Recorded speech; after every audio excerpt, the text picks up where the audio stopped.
old monument stands in the middle of the traffic island, pointing toward the sea. It looks as if it's been reassembled piece. A silver plaque on the statue's pedestal reads, "I am Philip III, the Squanderer, the greatest of the Philippine kings of Revachol, son of Philip II, the opulent." For as you look up, you notice something about the statue. There are some odd indentations on the king's chest piece.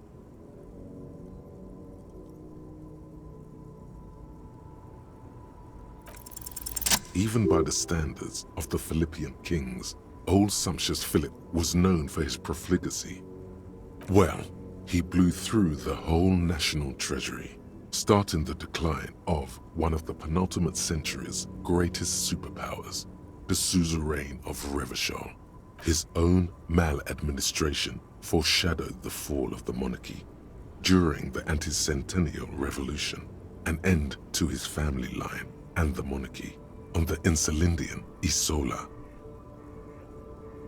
Stories have it that he had his bedroom converted into a treasure chamber, where he stored unfathomable, he called it the Sol Aurum. It was obscene. There were whispers he slept on a huge pile of gold-dipped feathers, like some obese dragon, instead of a bed, like a normal person. But wait, you haven't even heard about his fabled cocaine addiction. You see, old Philippe wasn't just good at squandering the national treasury on gold and ceremonial weaponry, he was also a prodigious cocaine.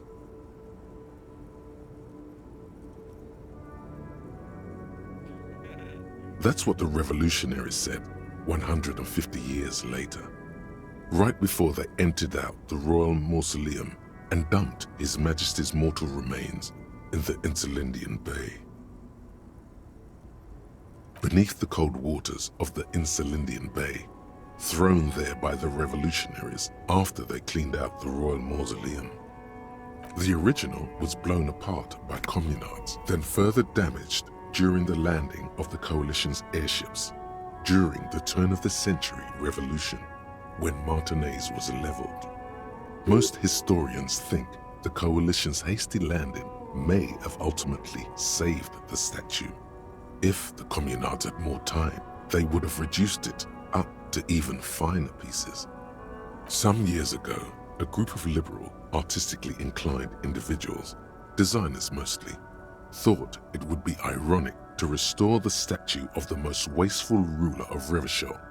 The statue is supposed to capture the moment it was blown apart, like an instant frozen in time, a rare butterfly trapped in amber, floating on a sea of shit. Neither do people in Martinez. The statue has proved to be controversial in a neighborhood mostly populated by the left-leaning working class. Those critics might have it wrong though. There's more to it than just ironism, but you can't say what precisely. Perhaps this art mystery will be Philip III, the Squanderer, however, with his bronze face up in the air, doesn't seem concerned about what the hoi polloi think of him in death. Not that he ever did in life either.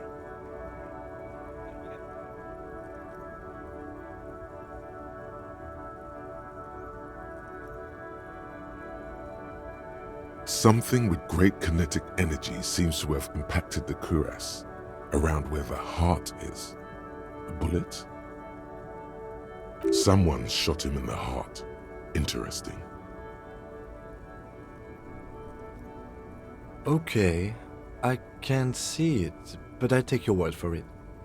Well, Martinez is riddled with bullet holes. This place saw a lot of action during the revolution, but the statue is recently renovated, so maybe a joke, target practice, or a political statement.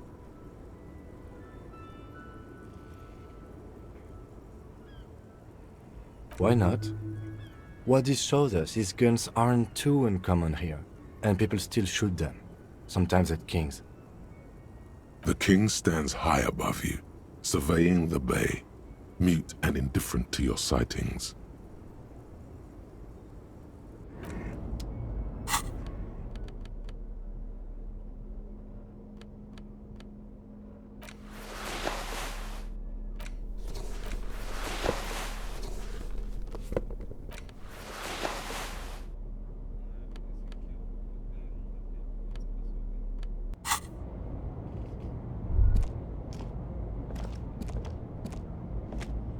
Yes?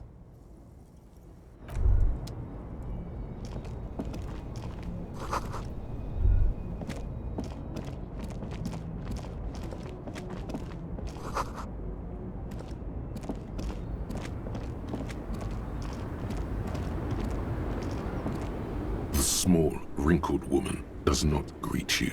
She nods along to something on her radio. A photograph is clutched in her hands, and there is a warm smile on her face. The photo, an ambrotype from the turn of the century, as golden as her smile.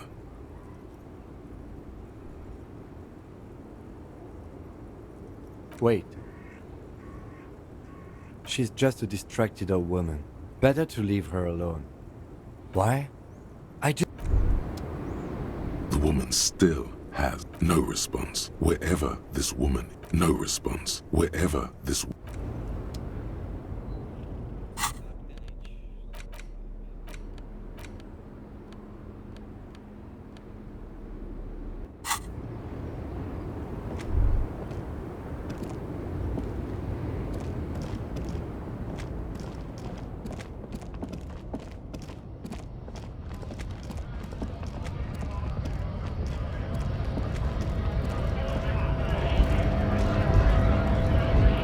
Scab? You're hazy on the notion of a scab. Smells like politics, though. Maybe it's got something to do with the flask he reaches for from time to time. A kind of a worm, content with mere survival. They come, they want to do our job for shittier pay, screwing over both themselves and us. Everybody loses. Gotta be bloody stupid, freaking evil to scab. Or I guess, scared maybe. But scared of what? Of who? Personally, I'd rather beg than scab. If the gentleman shouting on the street came begging, maybe they'd have gotten something. We've explained the matters, but they don't listen. This lot would be reasonable and go home if the big guy wasn't around. Big guy. He means the leader of the scabs.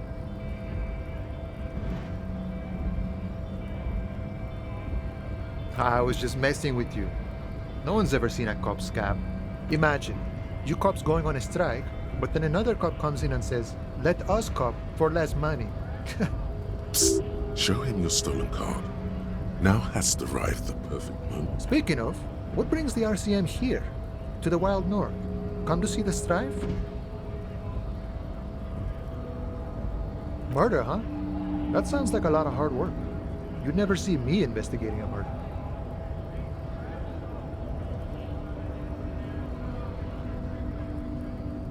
That's okay. I have no idea what I'm doing either. I don't even know what day it is. Don't tell me. It's a better day that way.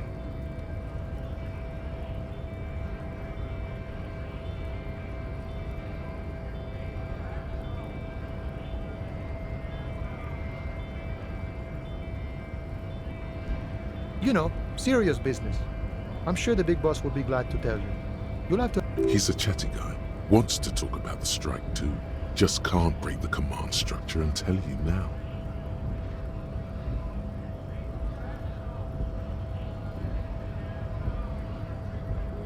My friend, I respect the right to roam. The open range awaits. I don't operate in that capacity. I'm not a granter of passage. The passage grants itself. If it's so simple, why did the scab leader warn you of the guards blocking the way? Aye. Walk right past Measurehead and go in. Yeah, the 2.5-meter tall Semini Supremus is there. Walk right. Then press the button to unlock the door. Then go past him again, and you enter the arbor through the office. Está. The man whispers a jaunty tune. A coastal breeze ruffles his hair.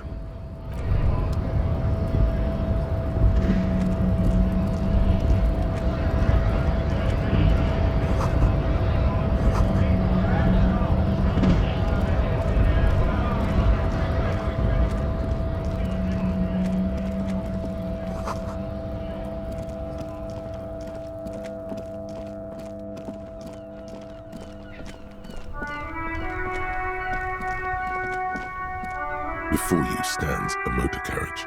The vapor emanates from. This must be the infernal machine that tore you from. In the cabin, you are welcomed by a set of steering levers, a radio microphone on a hook, a pull-out toolbox under. A scent of leatherwork and heavy fuel oils washes over you. As you tap on the gauge, the indicator pin jerks as if startled. It's in the large orange sector, indicating the engine is warm. Next, There's no use pressing the heat button. It won't start without the ignition key. translation. We're not going anywhere right now. The white suede feels luxurious under the touch, and the metal clutch handle so very familiar. Your fingers waste no time closing around the handle. Clutch disengaged. Release the handle. Clutch drops. Right foot yearns for the familiar touch of the accelerator pedal. You have synced with the machine's mechanical circulation.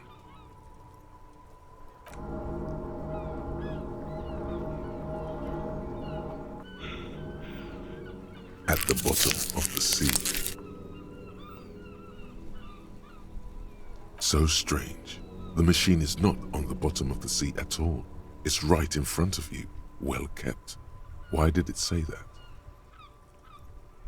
The smell of freshly treated leather. The lack of dirt and dust on the... I'm good, cherished and cared for, in the hands of a tending owner. You feel an uninterrupted connection to the mechanics. After a while, you realize silence is your only answer. Do what you will. Of course it's only in your head. Of course it is. But it almost feels as if the clutch handle is gently squeezing back. The handle is pulled back. Somewhere deep inside the drivetrain, the disc is mated to the flywheel again. In the cabin, you see a set of steering levers, a radio on a hook, a pull-out toolbox, and the soft glow of a metallic drawer slides out from under the seat and clicks into place. Take what you need, officer. It's going to be a long case. I'm not protective of my tools, like some men are.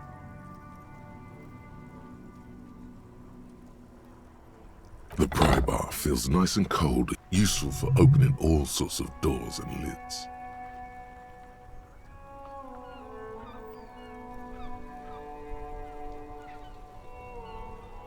It's robust, weatherproof, and lets you see things in the dark you would otherwise miss. The handles are long and sleek. You can do good work with these. Cut chains, locks, and ropes, especially belts. The pull-out toolbox slides back into its nest. Preheater gauge. The frequency tableau lights up, and the green button labeled Prime Line glows like a feline eye. And then you hear something. The soft purr of electrical kittens. Radio wave. This is Precinct 57. Hello, Lieutenant. How may I assist you?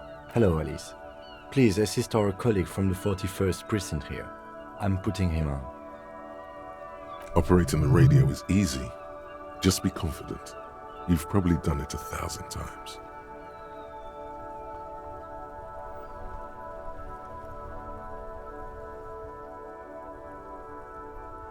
This is Officer Alice Demetri, Precinct 57. How may I assist you? Under the green prime line, a yellow saved button catches your eye.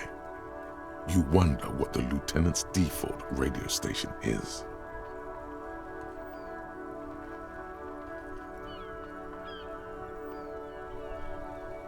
As always, it's DJ Mesh and Felicio, and you're listening to Street Freaks FM, bringing you the hottest. A flock of seagulls takes off right away. The lieutenant reaches into the cabin and turns off the radio. Someone must have been messing with the radio, or maybe picked up a random frequency. You wanted the prime line, right?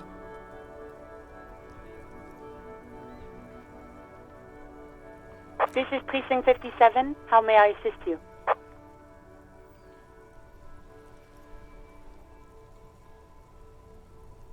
Just a second, officer.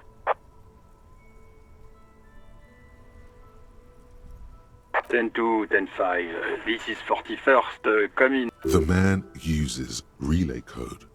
You've got this. You're a cop, and cops know. 10-4, message received. 10-5, relay message. What's your status? Over. 10-18, state your message, sir. 10-4, your badge should have most of your personal details. Look over that. Over. 10-9, over. 10-4, message received. This is a very... Is it him? What does he want? Says he lost his badge and needs to report. He what? He lost his badge? Who lost his badge? Dick fucking Mullen. Who do you think? It's Officer Dick Mullen from the bestseller Dick Mullen and the Lost Identity. Dick Mullen is not your name. It's the name of a fictional detective who would not lose his badge. Defend yourself. Immediately. They're laughing at you.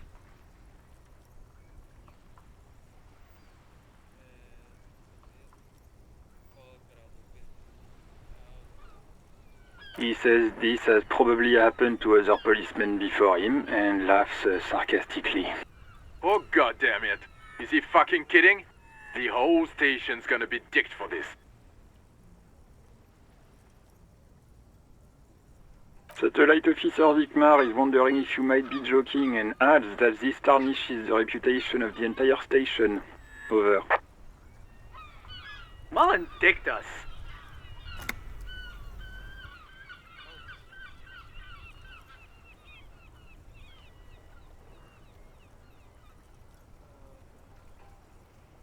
Stanford, I hear you, officer. I'm just going to make a note here that you are in pursuit of your misplaced badge. Over. Fuck me. Mac, come here. You've got to hear this. Dick Mullen lost his badge. What's going on? Super Cop here lost his badge. He lost his what now? His badge. He lost his goddamn fucking badge.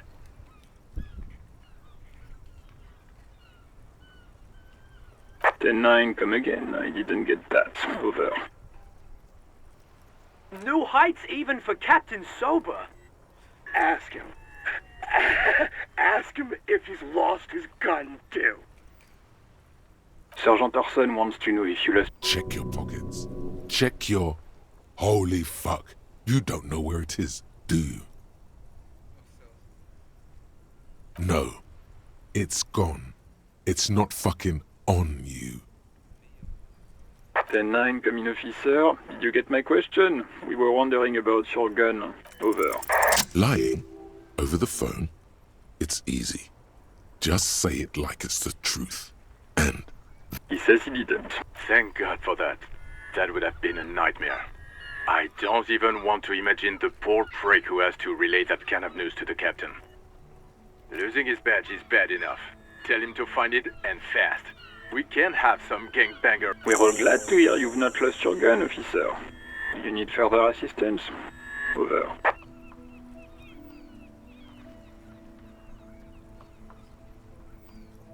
Roger that. 10-10. Over and out.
gander and a hunter and a gatherer. Fear. A simple little cadence, He seems to be making it up as he goes. It's the jam, my man. The air from the east is thick with the smell of crude oils, heavy metals, and It's a traffic jam for the ages. Harbor gates up the street are shut tight, no explanation given. Meanwhile, we're all stuck here in long-haul limbo for days upon days upon days. Feels like forever. Like I was born on this here roundabout and this was all I ever knew. Just me and the... mazout is an antiquated term for heavy fuel oils. This man has a barely suppressed performative streak, or he just likes unusual words, or both.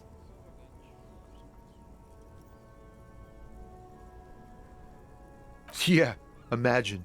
It's been a... So tell me, what do you need?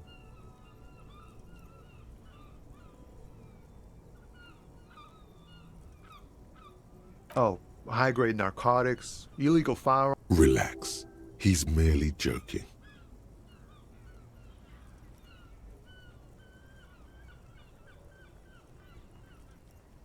Can't even get a few jokes past you, my man. I've got another haul of found cargo. Mostly sporting goods, tracksuits, and they usually get shipped to Grad and the Occident. Though we've been making headway in the Il Moran market lately. We're pals and all, but I can't just freely hand out the merchandise. The bosses won't be happy. Not unless they've illegalized sports equipment while I was on the road. The man taps his fingers rhythmically against his arm. He ain't one of us drivers. I know that. All accounted for.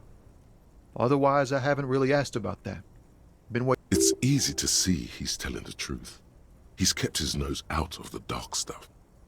The man taps his fingers rhythmically against... It's like, whatever's going on over at the docks. Workers got a blockade set up, making demand. Going on strike would probably help you dodge a bullet or two. Some pretty wild stuff, I hear. Like a giant new power crane in half the company? I forget what exactly.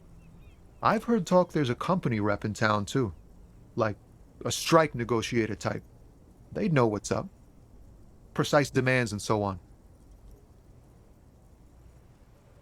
Ah, yes, from the Wild Pines.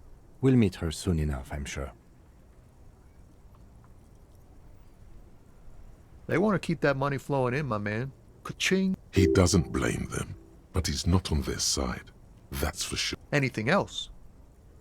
Yeah, this ain't really my area of expertise. I just do my job and get paid.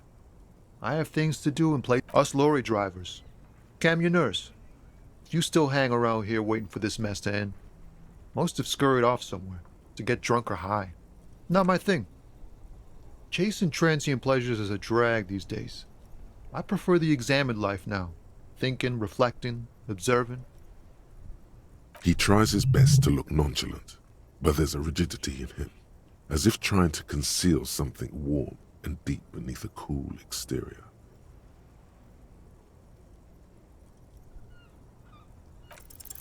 Ease into it. Don't go too far. This seems like a personal matter.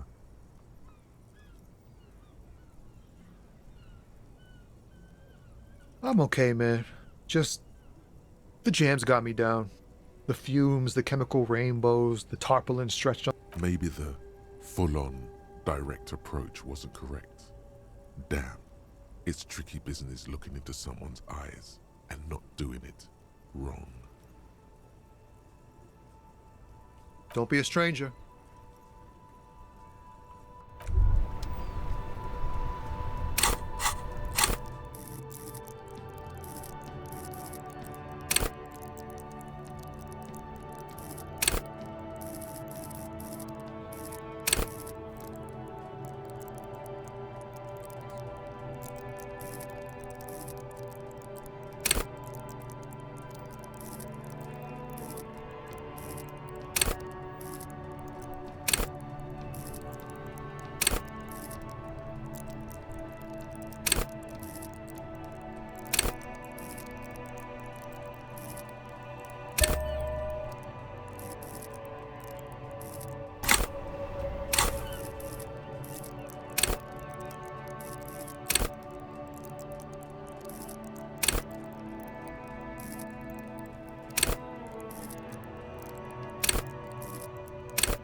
The worn and beaten wooden planks. We can sit on benches after we've... You can revisit the bench if you ever need to pass the time when Lieutenant Kitsuragi is gone.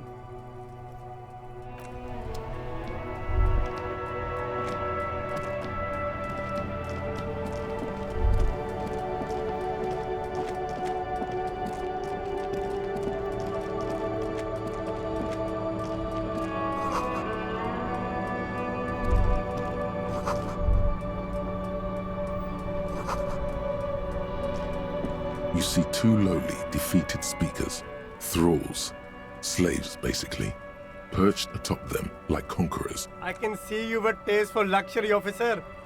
Can't keep your eyes off those sneakers? A pair of Faun Ultras. The design is impossibly sleek and simple. A futuristic silhouette with a sleek monochrome colorway, a jet black upper, and a silver-lined midsole. Those sneakers, mister. Those sneakers are the latest Faun sneakers. Super Air. Only?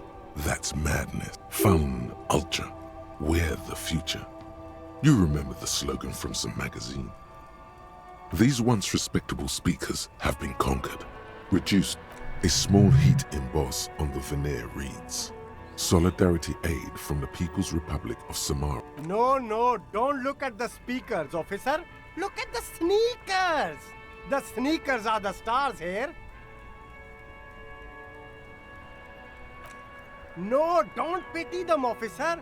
These are old Samaran trash. That sounds like they're from the Samaran People's Republic, produced under the dictatorship of the proletariat.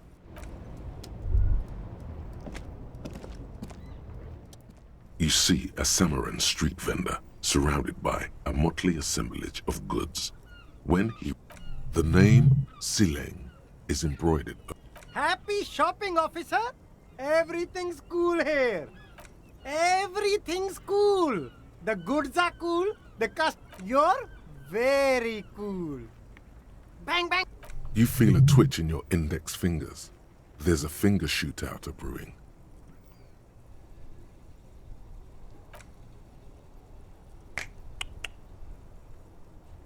Don't shoot, officer. Have we got an arrest here or just a shakedown? Good one, officer. You're a funny guy. Now what can I do for you? Then fire away, officer.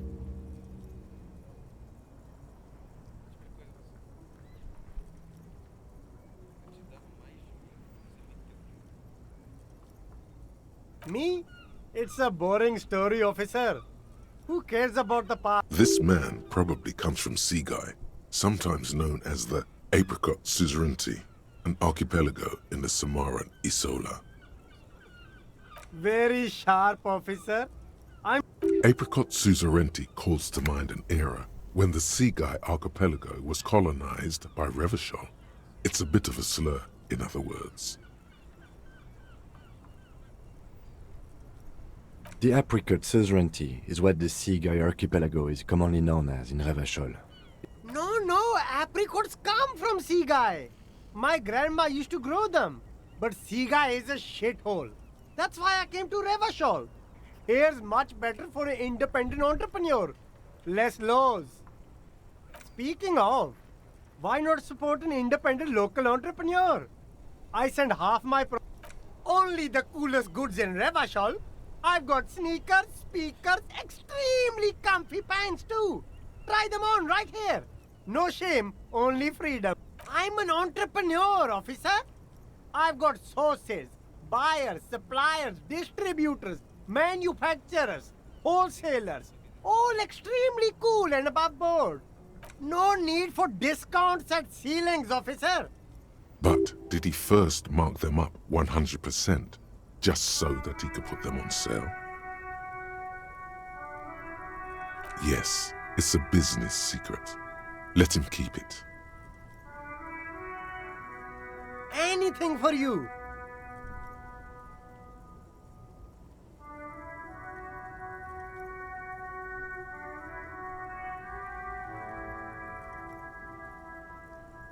You mean these delicious pre-packaged shelf-stable meal kits? Really? No hassle. There's a little of a hassle here, it appears. A moral hassle.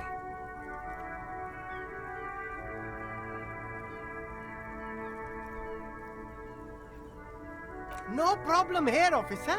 I get all... Wait. Humanix. Humanitarian aid.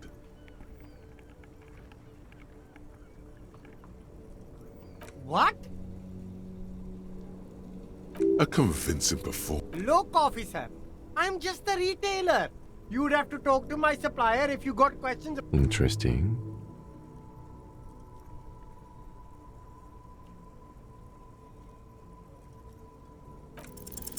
Start with a little compliment, then work your way up from there. This is about business, remember. Oh, okay. An investment? What kind of investment?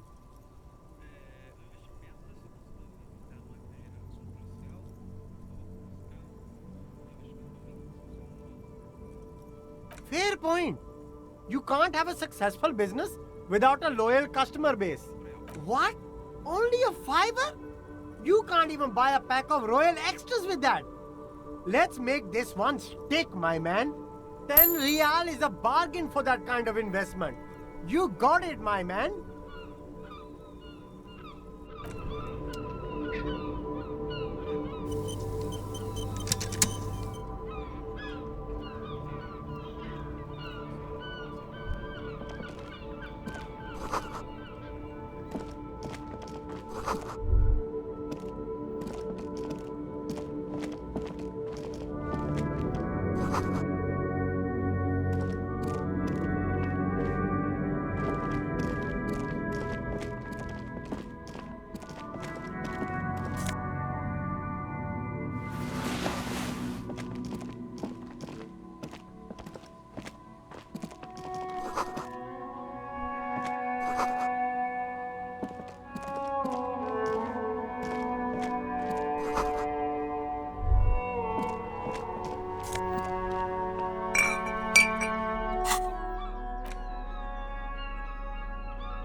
Good morning to you, A burly man hangs out by the waterlock, carving up a generous serving of salami with an old hunter's knife. His eyes are fixed on a man stranded on the other side of the waterlock and on an enormous billboard that has fallen down into the canal between them. I wasn't here to witness it, but those look like tire tracks on that sign. Too bad it also takes a year and a day to repair anything around here, especially a waterlock. The rest of the coast is closed off till then. Sure thing. It is salty, it is savory, it is chewy. The hangover only makes the salami more tasty. Want some too, officer? Why not?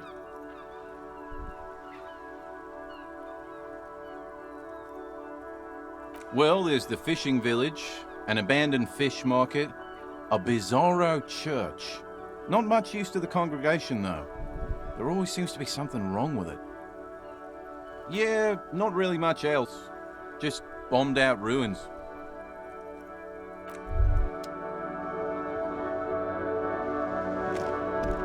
A couple of indicator lights are missing from this control panel. Loose wires dangle from the now vacant holes. In the middle is a lever. Beneath it, a small metal plaque. This panel usually closes the waterlock, turning it into a bridge that lets you cross the canal. But there's a crashed salmon and butter sign in the way. Pulling the lever probably won't do anything. You pull the lever all the way up until the metal clicks against the Nothing happens. Nothing happens. A spring brings the lever back to its original position. You still need to close the waterlock to get across the canal. Wasn't there a sign over there saying functionality will be restored on Wednesday morning? You pull the lever. Nothing happened. A spring brings the... Wasn't there a sign over there?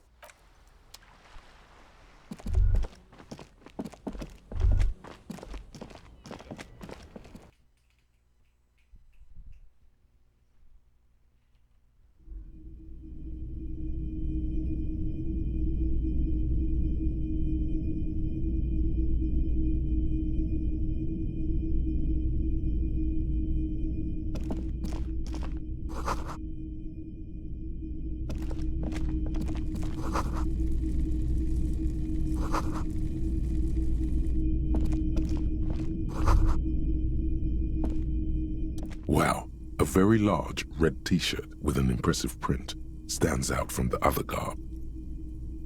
Oh yeah, the print depicts a muscled man striding toward you, a giant sword in each hand, encircled by burning embers. Behind him is a cluster of cabins engulfed in flames. Beneath him are the words, Heimdall burning. The antlers on the hood of the man's cloak and his piercing blue eyes are familiar. 2 real. That's dirt cheap.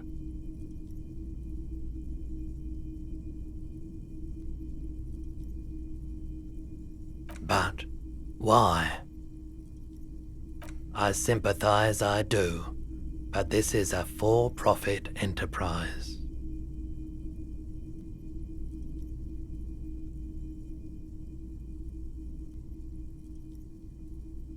It's the man walking away from his burning village. Yes, the man from Heimdall is the hero of a series of popular books based on a fictional version. In fact, most people don't. Heimdall is... Neither is the man a real man, of course. But both the man and Heimdall are an ontological necessity. But hey, it's not worth getting into an argument about. Wow, what?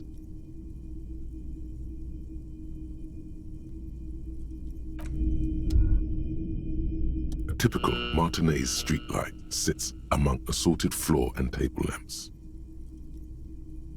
It was brought to me to... We are not here to investigate the theft of city property. You have to admit it's rather clever what he's done with it.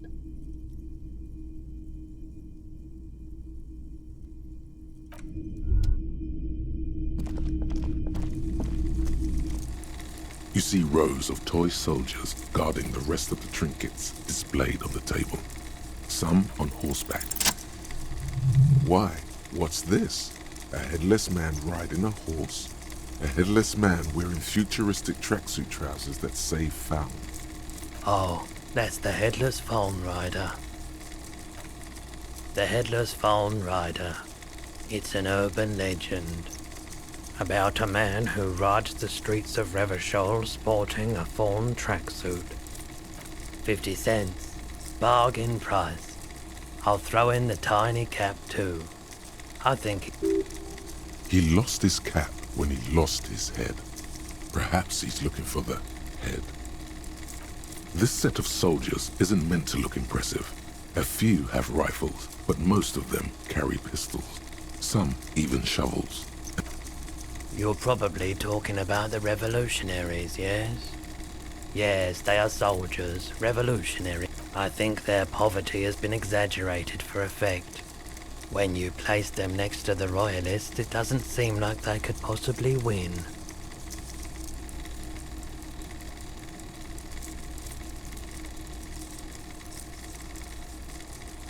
I don't like either set very much, to be honest. But there are many parents among my customers. They're not all blue. These figurines also wear gold coats and caps, complemented by orange trousers. They are various. Which ones? Ah, royalist soldiers from the time of the Revolution. The uniforms are painted a bit too brightly, I suppose. Big men on big horses, clad in lamella armor and carrying flintlocks, the kind that would mow down a line of enemy soldiers in the blink of an eye. I used to be very serious about my Franco-Nigerian knights. Did I mention that this figurine is supposed to be lucky?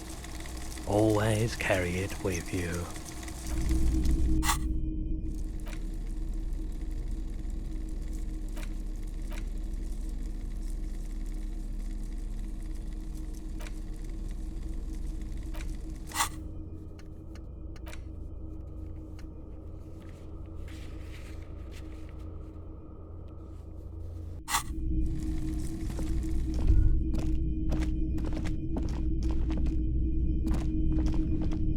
The boomboxes on the shelf look well-loved and well-traveled. Chipped, dented. One especially catches your eye. Deep gold and amber plastic with a big old handle on. Just make sure it works before you buy it. Absolutely. I've tested each one myself with recordings of speech. That's odd. Why doesn't he like music? The stuff I record myself, silverware shaking in drawers as Maybe you should ditch music as well. Get into these more experimental sounds he's describing. If police work means playing tapes, sure. You can use it for that. Is the Harman Welshie W2, made in Vespa, designed in Seoul. Plays all reel-to-reel formats, 2mm, 8mm, 12mm. It's even got a little radio in there. And here you are, quality sound reproduction on the go. It'll play anything.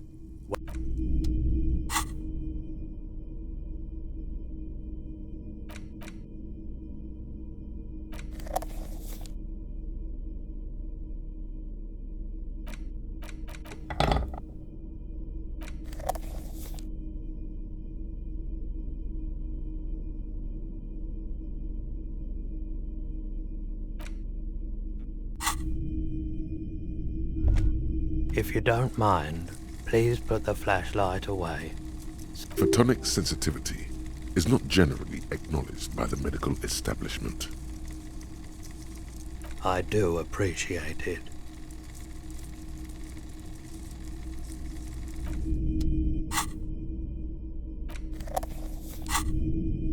It's not often that I see it. What can I do for you?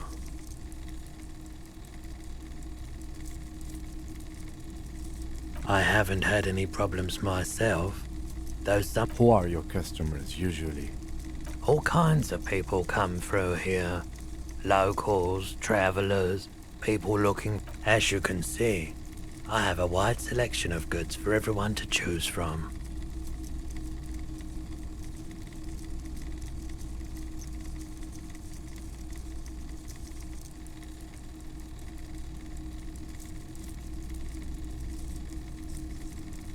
It keeps me entertained. He's well composed, but underneath it you sense psychedelic processes bubbling. Some kind of drug, maybe.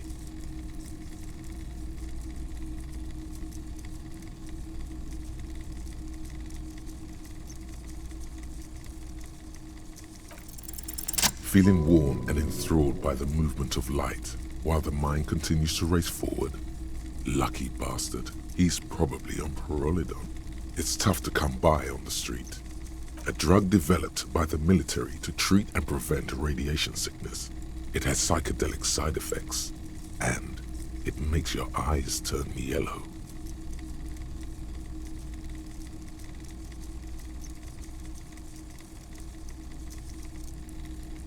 I try to keep the shop at a comfortable temperature.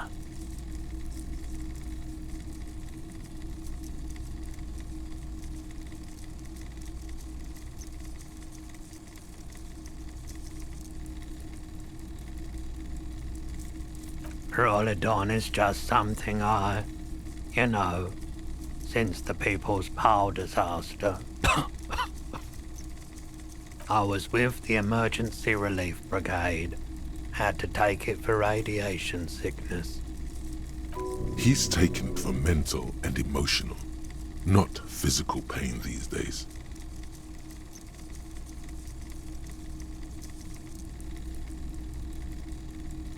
A bad idea. Some poor leftist built a particle decay generator in hopes of bringing affordable electricity to underserved communities. It malfunctioned. Radioactive waste everywhere. Probably some of it in you too. The People's Pile was a Type U particle decay generator that failed immediately after entering service, releasing radioactive waste into River Esperant. Construction began during the Commune of Revachol. The people continued work on it after the Commune fell. Needless to say, things didn't work out. A primitive nuclear reactor, also called an emergency valve defect, resulted in steam pressure blowing the turbine, taking the fuel containment vessel up in the explosion. Both the faulty design and lack of finances contributed to the catastrophe. The cleanup happened 15 years ago. I was young then. Later, so I came to Martinez. People told me don't go there. It's a shithole. I said, people, we just had a nuclear pile meltdown. I'm gonna get as far away from Forburg as I can. Still in the same city, but there's a reason why everyone's tried to forget any of it ever happened, and why no one has tried to repair or replace the pile.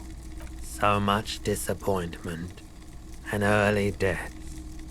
Cancer mostly. No one's. Everyone's.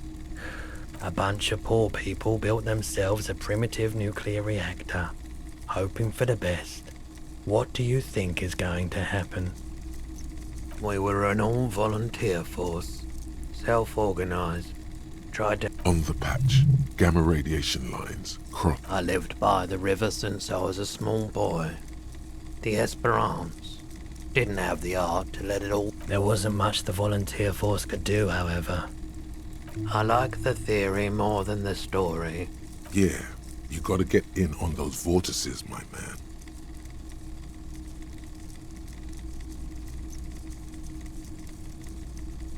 Of course. It's in working order still, isn't it? Just pick your tape and set it spinning. Let me have a look. Another time, perhaps. I doubt it, but I can try and answer any questions you... I do my best to keep my distance from all manner of butchery. He doesn't know anything. The pawnbroker's gaze is already fixed on the dancing colors. Someone else came here earlier today asking the same question. I promptly sold her the gun you pawned a couple days back. This is a pawn shop, and it did feel as if you've met before. Oh God. The lieutenant shifts from one foot to another, alert. You were adamant about getting rid of it, officer. Said you were undeserving of a service weapon, and I don't like keeping guns around the shop for long. Off the charts photon emissions, the unhealthy kind. She didn't seem like a policeman, although she kept referring to herself as a pig, which was odd. I found her interest in the gun a bit... Truth be told, she was Right, so let me get this right. You sold your sidearm, issued by the citizens' militia, and now a civilian is running around the streets of Martinez with it? Yeah, it's not good. I do hope we manage to clean this mess up somehow, while also keeping our focus on the murder investigation.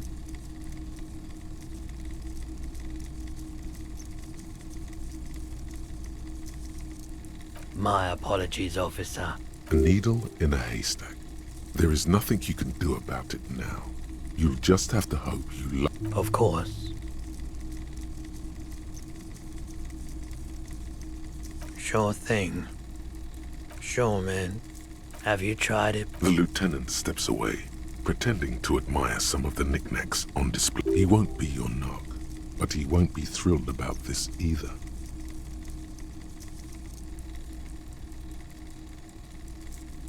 If you say so. Here you go, man.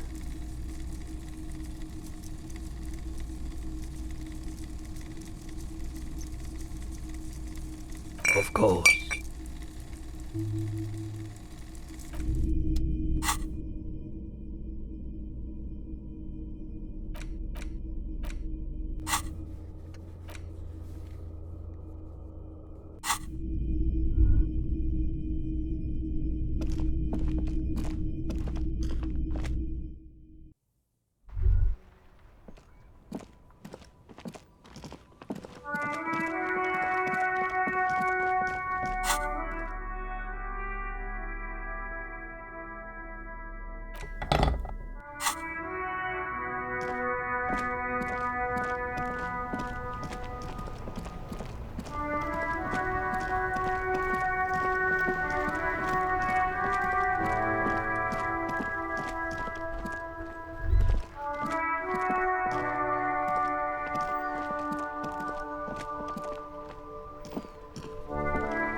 This Post Levantorier mail collection box has been heavily. A faint sticker on the side reads, RCM Emergencies Desk number 8102, with a slogan, Man.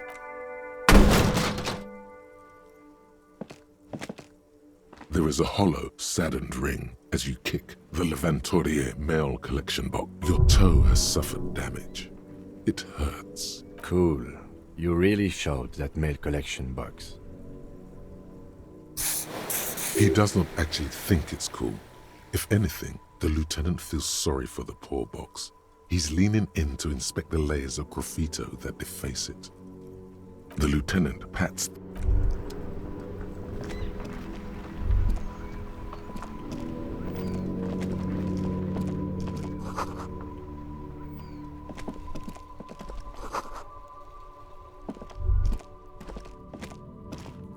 an old call box with a matrix of push buttons lists all the companies in the East Delta Commerce Center.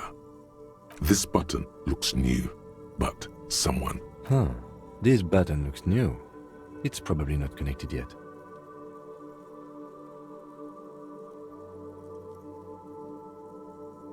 Silence. No one answers your call. Nothing happens after you ring the doorbell. They don't want to talk to you. Silence. No one answers the doorbell. Silence.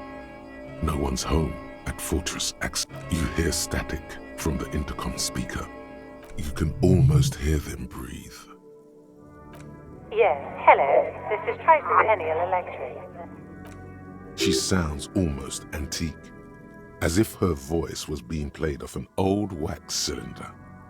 Wait, but what happened to Slipstream SCA? There's no Tricentennial Electrics on the list.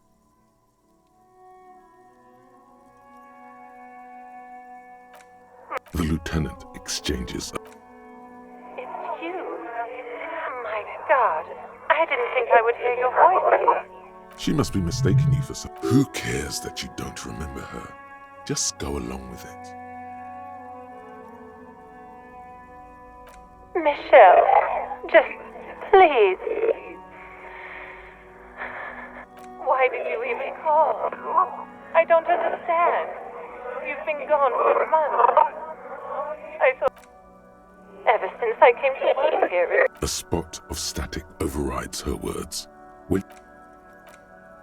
It's so nice to be able to finally meet again. She sounds like she's about to cry. You press the number sign on the keypad that terminates the call. 12 name cards on the call box. Whatever she says, it can't hurt you. You're a different person now. Stronger, healthier, and... Alright, maybe not healthier, but it's a bonus that you've drunk so hard you can't remember any of your past relationships. Oblivion's the ace in your corner.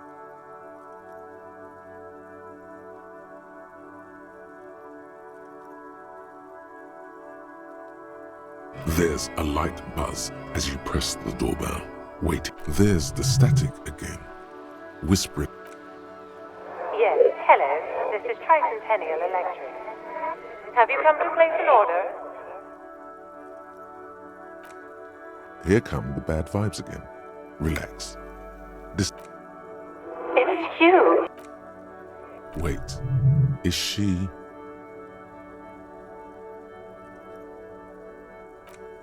Michelle, just... Why did you even call? Is this some kind of joke?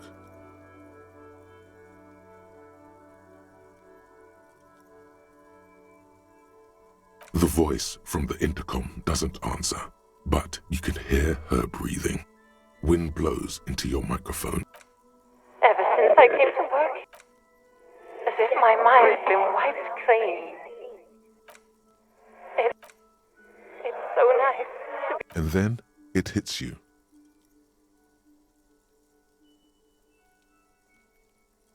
She tries again not to cry, and still doesn't succeed completely. Her quiet sobs sound old and distant, as if her voice is being played off a wax cylinder. Her sound melts into the static from a long-distance phone call. From time to time, you can hear people talking in the distance, but can't. This is where you hung up the call the last time, but the recording is still going. A phone rings in the office with an old-fashioned chime, and someone walks by in a pair of heels. The static is like a warm blanket wrapped around the sounds. No one replies, but the static grows stronger like rainfall. Then a female voice speaks out, completely different from the one before, glorious and total somehow, crawling inside your head. Her words are too cold to comprehend. She smells of sodium lights and rain streaks on car windows. Eyes like pilot lights watch your shape in dark hallways, guttering. So, it was a recording trapped in the circuitry from some ancient tenant. This sometimes happens. Shall we conclude here? We have other mysteries to solve. I don't have time to explain it to you right now. Maybe sometime later. Don't take this the wrong way, but during our short stint working together... That is true. Looks like someone has melted half the plastic off with a lighter. The doorbell doesn't work anymore. You wait for a minute or two, but all you get from the call box, you ring the doorbell, but nothing. All you hear is static, but no. You ring the doorbell. What an ominous name for a hair salon. Doesn't bode well for anyone's hair. An off-key melody starts playing after you ring the doorbell. Then a woman picks up the receiver. Kuno, please stop calling here. Grown-ups don't have time for your stupid games. Oh, I'm sorry, officer. I thought you were... But the doorbell is broken, and the bookstore shouldn't even be on the list anymore, so I can't help you. Please don't... A single beep indicates...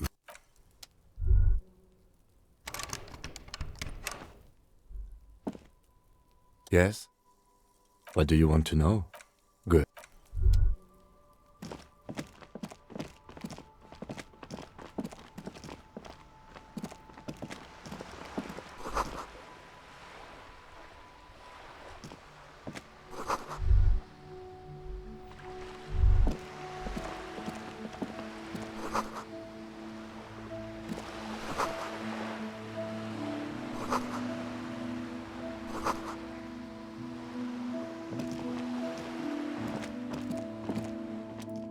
Hello, sir. Step right in. The store is open. Are you interested in a new and exciting book? It's a bookstore, sir. We sell books, postcards, and some board games. It's called Crime, Romance, and Biographies of Famous People.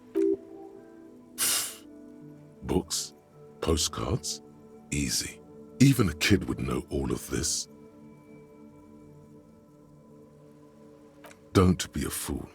As an expert, it's your duty to tell what you know to everyone. Sir, are you okay? You've been standing here silent for a while now. Okay, sir. I'll try to answer any question you have. Books. My name is Annette, sir.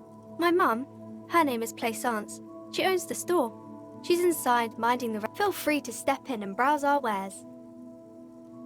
I'm signalling that the store is open. Otherwise, people might not know. They'd miss out on the crime, romance, and biographies of famous people.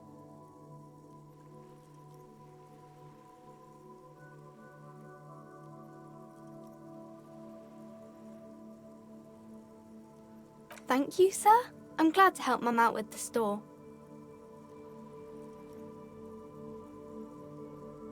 I do my studies at home at the moment. I have to help Mum keep this place running.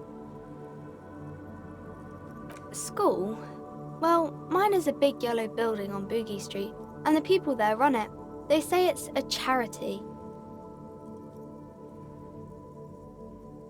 Mum says it's necessary to do both because it builds character. Mum says a proper worker is dutiful, That's how you get ahead in life. You succeed. There is stress and unease behind these words. She's reciting it. Mum says it's peachy. She was a little afraid at first. There's talk about this house being cursed. Cursed in the way that makes them say that no business has ever really thrived here, sir. That they all go...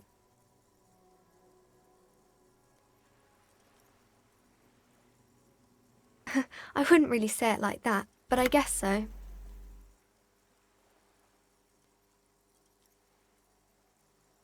We can go into the bookstore and ask about the case, but I don't see much more to look into here. Yes. Please do also look at our wares inside. The postcards and board games are there, sir. It does not manifest itself in any way. It does not exist. I liked it better when we were talking about whether it's appropriate to stand out in the freezing weather. Anything else you wanted to talk about, sir? Nothing really, sir. Mum doesn't allow me to sneak around in the back rooms or the cellar. I don't really know what's there. Maybe I can tell you about some of our books instead. Crime fiction is about murders or burglaries or things like that, and the work of a policeman or a private detective who's trying to solve a crime and catch the criminals.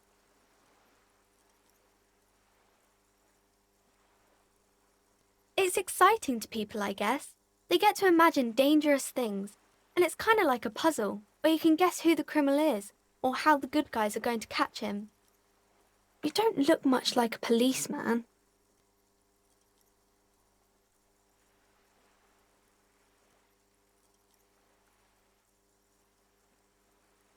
Didn't mean to offend, sir. Sorry, sir. It's just that you don't look like Dick Mullen.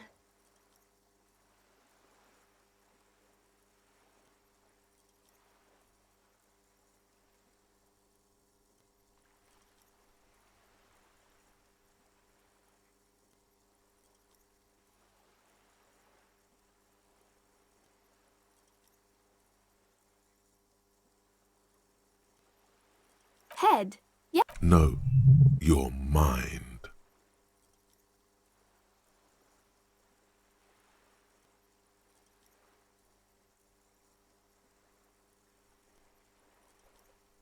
Not head, child. Heads.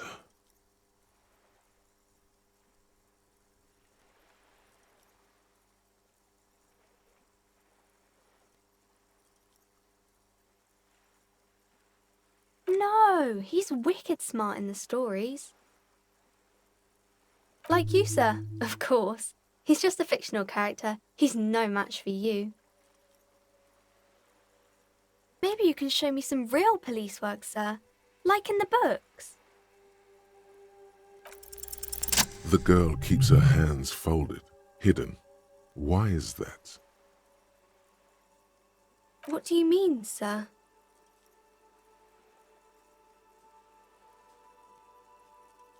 She looks around anxiously. Her hands remain folded in front of her. The lieutenant stands by, looking at the two of you with little interest. She brings out her reddened hands, her nails frayed, nearly chewed down to the flesh. And you knew this from me keeping my hands folded? Well, that proves nothing. Anyone could do an easy deduction like that.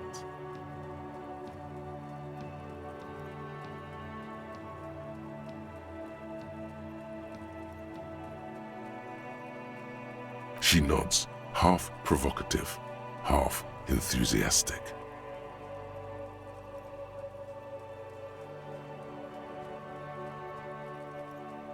Maybe so, sir. Okay, I know it's a bad habit, and I shouldn't.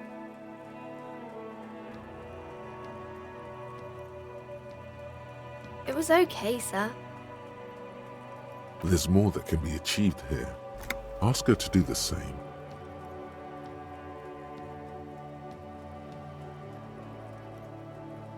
You're quite sober. The lieutenant does not flinch at the comment. He does not flinch even a single bit. He is intensely not flinching. it takes effort.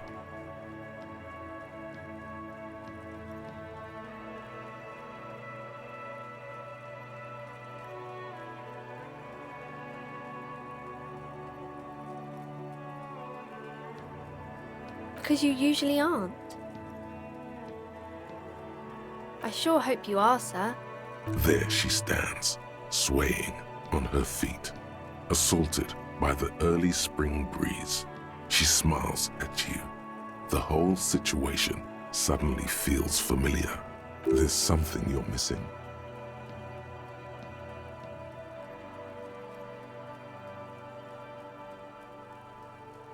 It's the type of book where there's a rich lady and she has to choose between the good man and the bad man. Or there could be a story about a poor lady getting a rich man. It's about man and lady business, sir.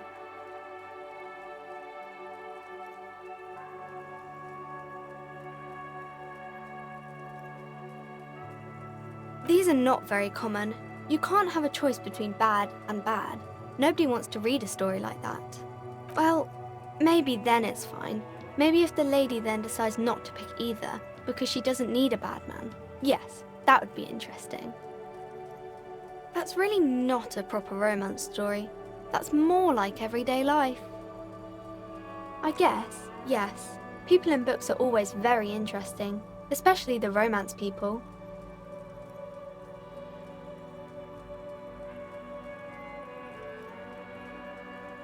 It happens, but usually the guy gets rich in the process, or should actually be rich himself, but has lost his family property unjustly, like during the revolution or something. Those are unhappy books, for most of the pages. People sad about what they have lost, but then it all turns out just fine in the end.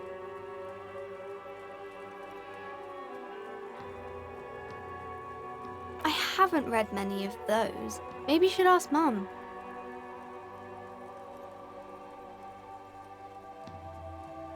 I don't think it's a romance story if the main characters break up, though.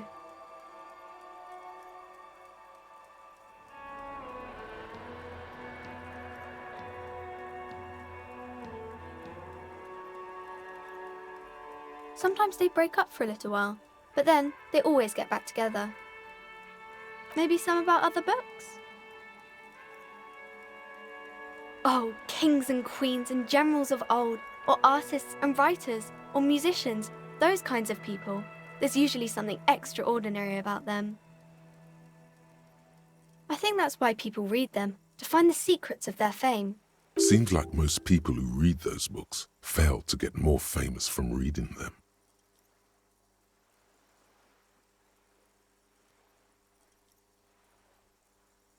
But it does make the famous people more famous.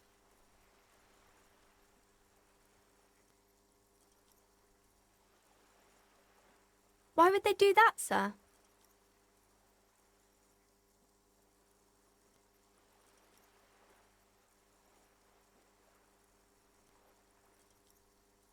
That's so cool. Maybe they'll make you a book cover picture and everything, standing over a dead body, holding a gun.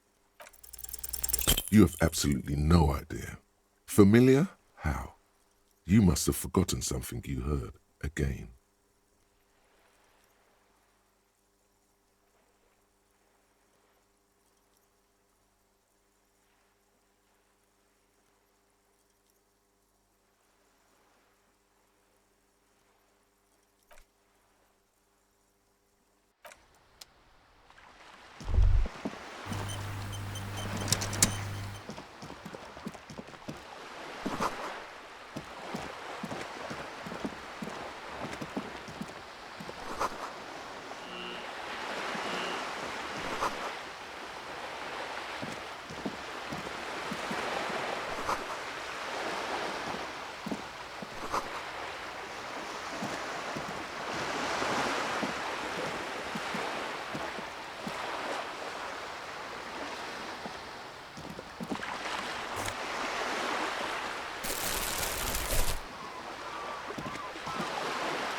Have you no shame? Whining about your back every time you bring out the measuring tape. René, you're a man with a fork in a world of soup. Please, let's just try to enjoy the game, alright? I'm trying to, but you keep breaking my concentration. You're old. I can see that. We're both old. Now stop grabbing your ass like it's a girl. These manly men are playing balls. This is a ball game. Grab a ball and play it. Don't ask questions. Shoot first. Ask questions never. No, you got this. There's the ball. You're the game. See? Your munching and complaining have ruined my concentration. Could the objective of the game be to throw the metal ball so it lands by the wooden ball? Ah, mon Dieu. The pain in my back is unbearable. I can't even say if it's in my back or hip anymore. I hope you pass out from it. You goddamn jellyfish. Men like you are the reason this nation is sinking. Trying to throw something as close to a predetermined point as possible. Measuring. This must be the age-old game of petanque. Shush. Ignore them. They don't know what they're doing. They're old. You are letting down yourself and the team. Get in the damn game already. Doesn't matter what team. Pick a team. Any team. The blue team. You're letting them down. Get in the game and throw the goddamn ball. Eyes on the ball, Dinky Winky.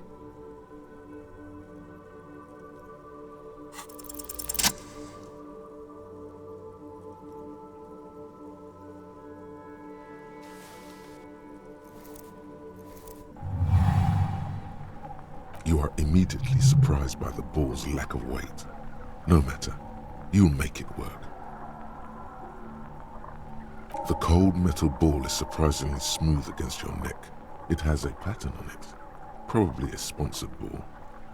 Yours would only be covered with bumps of learning and scars of victory. Already your muscles are adjusting to the weight, the nervous system calibrating, until you and the ball have merged into a single entity. A chilly breeze ruffles your hair as you stand there, feet firmly planted. All sounds, smells, even the wind, everything fades until the only thing left is the union of man and ball.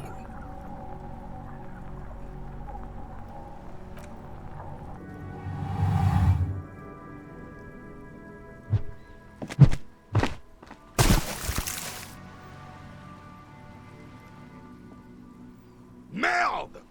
Bordel de merde! A whorehouse of shit? It wasn't whorehouse of shit. The shot was at least 23 meters, probably 24, and then some. Nothing to be embarrassed about. What the hell is your problem? You vandalized our game, son! We can't play petanque with 5 pool! Well, it damn well isn't. It's petanque. You ruined a petanque. Take it easy, René. This is just a misunderstanding, isn't it, officer? No. Of course there's harm done, you orange slug. You owe us a goddamn bull.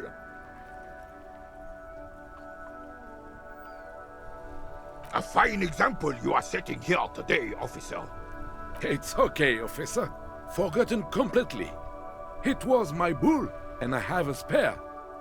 Everything is good, and we're ready to assist any way we can. The lieutenant says nothing, but his face is rigid. It seems he does not approve of your athletic displays.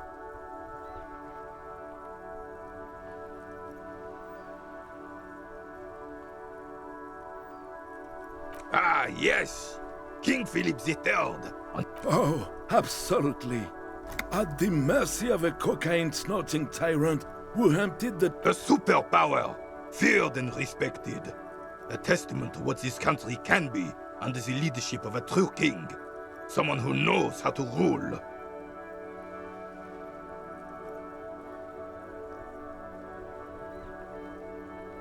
Decisively, without fear of offending the sensibilities of the frail and weak-minded among his subjects. This is something the insurgents never understood. Revachol would be a different place if more people realized that. Don't get started on that again. What happened, happened. The carabinier doesn't reply, but his entire being communicates unbreakable resolve. Oh, old Philip was a big fan of the purple nose candy the nobility loved so much. A cocaine connoisseur of sorts. You can't even take responsibility for yourself. How could you fathom the responsibility weighing on the shoulders of a ruler? That's why the Philippian kings use cocaine, for clarity of vision, to aid in their work. Regnum cocainum, Revachol's finest years. Of course. Clarity of vision. Awareness. Philip III was even brought into this world with the help of cocaine. The court made him administer the dose to his mother when she was in labor, and it is well known that with the help of cocaine, only the purest, of course, he was able to connect with higher realms. He's just making excuses for the king's habits, isn't he?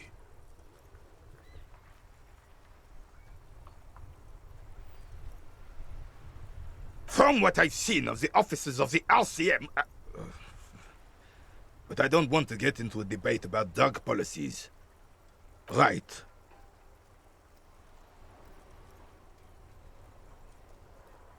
Yes. The terrain here provides an interesting variety to a familiar game. Yes. It was left by heavy artillery fire. Why what? Because that's what happens when communards hijack your country, execute your supreme leadership, and turn your capital into a slaughterhouse. You use heavy ordnance to clean up your home. Fine. What do you want now, then? Sadly, no. It was the foreigners who brought them to their knees. We fought valiantly. Too valiantly. So valiantly we got licked. Should have fought dirty, like they did with their suicide sex cult propaganda and mad anarchist women strapped to shrapnel bombs. It was probably a bit more complicated than that. This place is a damn beachhead, son. They didn't do it because they didn't like it. They had to soften the commies up first. Yes, the military coordinated amphibious landing to take back Revachol. Martinez was used as one of the 3 footholds in Revachol during Operation Deathblow in 08. The other 2 are off in Stella Maris and the Delta. This here is Blood Ground, where coalition boots first made landfall and cleaned those rabid dogs out. Most likely, we're playing pétanque on their mangled corpses. Blood ground. You got old René going there. Like he isn't hungry enough already.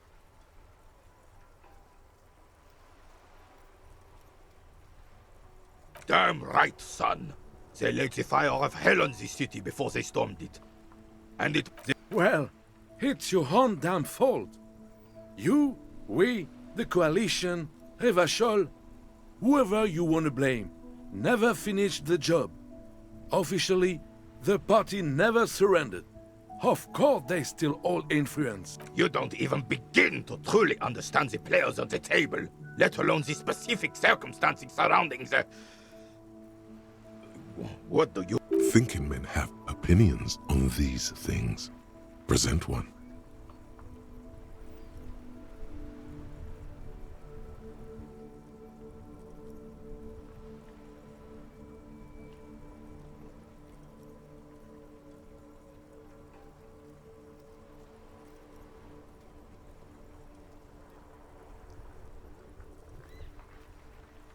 I'm just so damn sorry it had to be the coalition. After 8 years of fighting those hyenas, boiling cats for food and drinking piss in the mountains, I would have preferred if the Right Honorable King Guillaume returned through Revachol, or even if that damn clan Frisel had risen from the grave and led us. Instead, all that is just, holy, and beautiful in the world was wiped away, and now it's neon signs with toothpaste ads everywhere. For this is just what the commies wanted. This was their plan all along. This is what they wanted to replace the role of the suzerain with. It doesn't.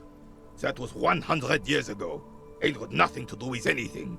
Damn Frisel. He was the king we couldn't protect. The Carabineers failed him, and the crown. He died in the hands of the Hyperlay, in a very public execution. He slouches as he says that. It makes him smaller, admitting they left the king to the mob. A true king in both blood and mind led Revachol before Frisel. He would have been better, but the damn commies... Some manner of self-deceit is present in his thinking. Sounds like this Guillaume abandoned him, and he doesn't want to admit it. The suzerain is the king! Has everyone forgotten already? It's no use talking to you. You were still in Daddy's balls when it happened. When we took our last stand against the filth and rode the cavalry straight into gunfire.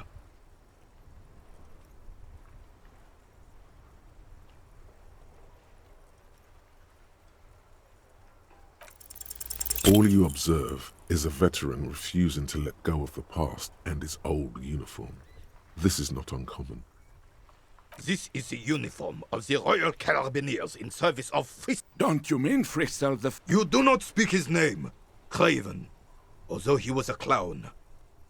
But he was our clown, ours to ridicule. There's something you missed. You will get to it. Don't worry.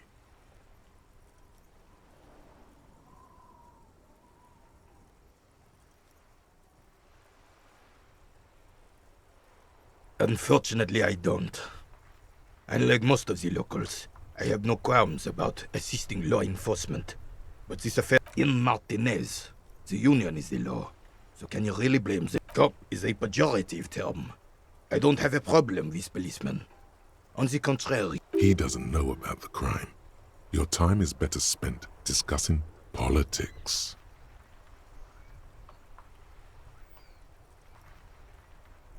I'm confident they are indispensable in regard to all the paperwork and other administrative duties.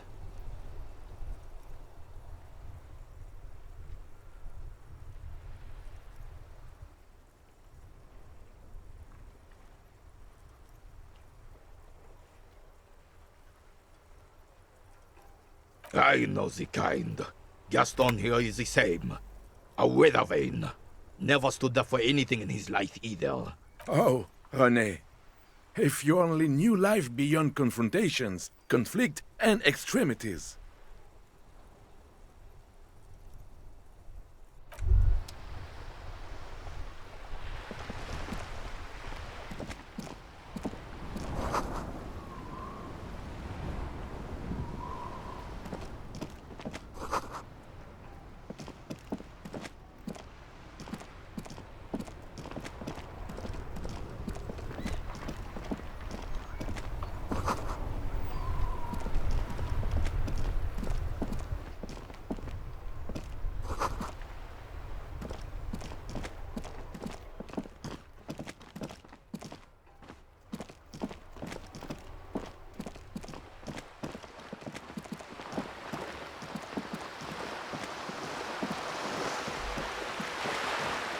This coin-operated viewer is facing south.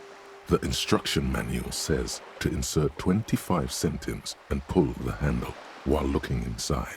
Then, why place a tourist attraction in the middle of such poverty?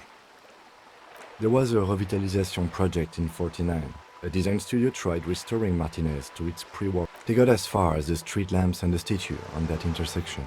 Then something went sour. I suspect that something was Evrard Clare. the Union leader. He muscled them out. It's how we should have done something about the Union 10 years ago. That ship has... Your money disappears into the coin slot. The curtains on the display open. You lean in to catch the view. It's blurry. Different blues and greens. The lenses shift. The ghost sharpens into an islet in the bay. In the ruins, a man-made structure is visible. A half-sunken sea fort. Its concrete almost reconquered by nature. It looks as if it was abandoned quite some time ago. Nothing but a rotten tooth remains of the anti-aircraft tower. A lonely birch tree grows out of it. Really? I don't have the eyesight to make it out.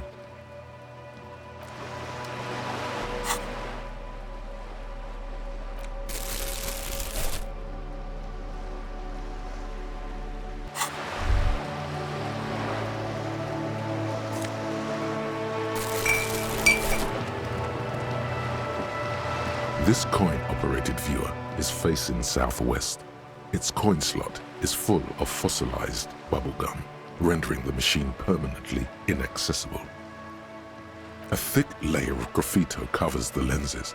You spell out the word Onuk written on the other side, with N and C scribbled backwards. That's Kuno on the lens. Under the graffito, a sea of blues and greys appear. Behind the water lies a coast studded with concrete and reeds. On it, a church on stilts. Lanky, you know this to be the Star of Pericarnassus, or the Cairo. The central symbol of the Pericarnassian church. Around the large wooden building you see chunks of sea ice gathered on the beach, and a small tent set up on the ice. Probably some kids. A simple but clever solution to ruin in a coin-operated viewer. It took ingenuity. The metal feels cold and wet under your palm.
A small mountain of colorful board game boxes.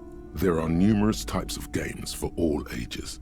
A lot of shelf space seems to be taken up by an endless variety of source books, lore books, and codices litter the table. The topmost, there's also a large hardbound tome with intricate cover art, The Hunters of Katawak. Books in a board game section? Who wants to read books? There's a box that says Wirral, 3rd edition Mega Setting Supplements Module. The side panel, that price is steep, but then it's the 3rd edition Mega Setting Supplement, so it makes sense. Wonderful board games, sir. The Viticulturist is a classic for sure, or perhaps you'd like Archipelagos of Insulinda.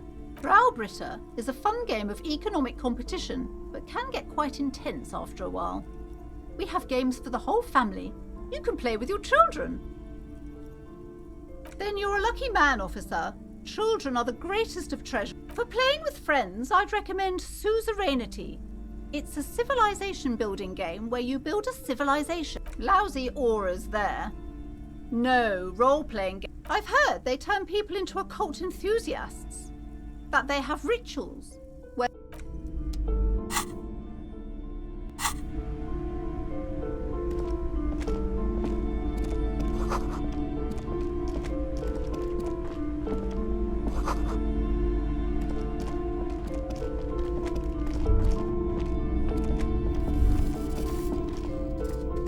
These shelves are overburdened with books from the same series.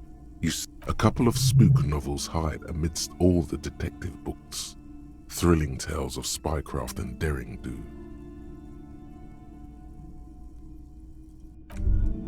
Shelves filled crime fiction is a disgrace.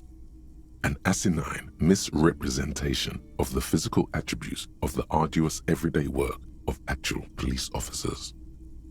These books greatly overstate the excitement of police work, glossing over how long it takes to actually follow up on leads and eliminate dead ends.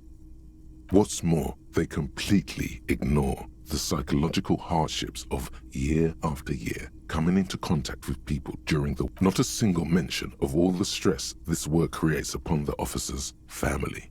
Detective fiction just doesn't tell the truth at all. Now, would you like a list of all the books found on the shelf?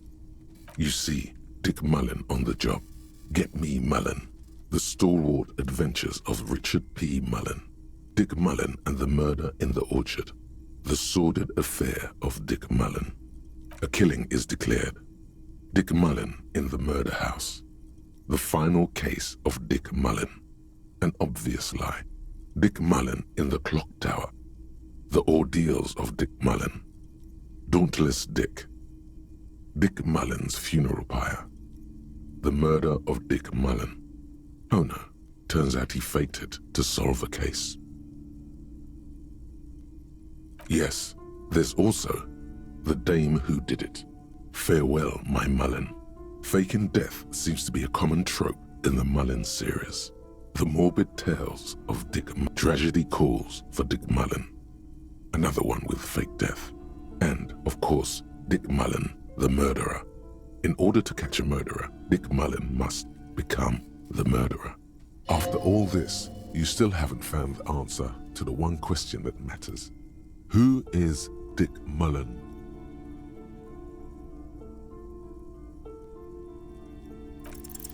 Your quick eye notices a small caterpillar crawling across the spine of a book. The title reads, Dick Mullen and the Mistaken Identity. A worn paperback from Dick Mullen's classic hard-boiled phase. The premise seems to be that Dick Mullen is framed for the murder of his best friend and has just a few days to prove his innocence.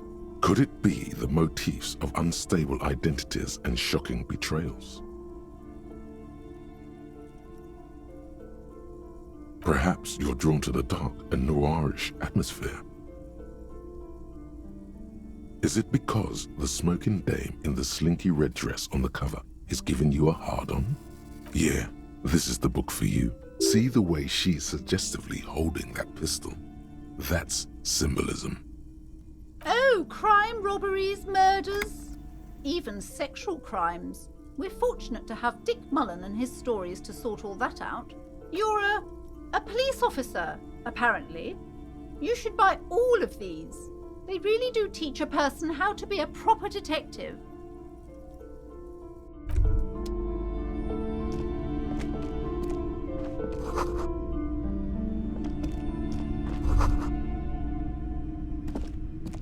The plaque on the shelf reads, Biographies of Famous People. You see a large variety of names, none of which ring a bell. Browsing through all the books with all their names makes your head spin. None of these. Suddenly, a particularly odd title catches your eye. It reads, High-Speed Love, the tragic true love story of Jacob Irv and Alfie Delatraz. High-Speed Love chronicles the romance between two of the finest tip-top tourney racers in history. One next to Irv's life story, you see a slim biography of an Occidental rock star called the Anti-Star. He's famous for shooting morphine into one of his eyeballs. Next to that, Revacholian radio personality Guillaume Bevy stands in front of a run-down drug den. He's a permanent fixture on Channel 8, reporting on real-life crime and ruining cops' days. I really must insist you buy one of the books. Reading them is not for free. Do still browse, though, but not too long. I'm sorry, I did not mean to rush you. You are browsing. Go ahead. Take your time. I would say... The greatest innocence. Yes, most certainly. It's an important a very influential historical figure. But surely I don't have to tell you that. The book is also very daring. The author aims to re-examine the universal understandings of the innocentic system, creating a fresh vantage point and a shift in the tired order of things.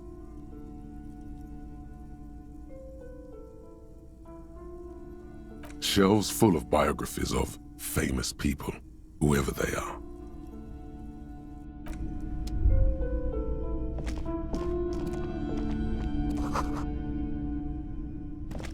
This bookstore is not strictly about crime, romance, and biographies of famous people.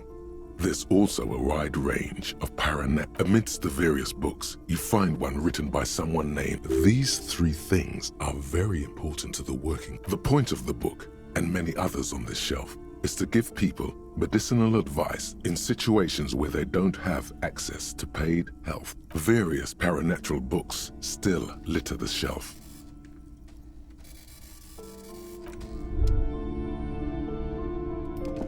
Several maps have been attached to a bulletin board hidden inside the app. The maps look old and faded.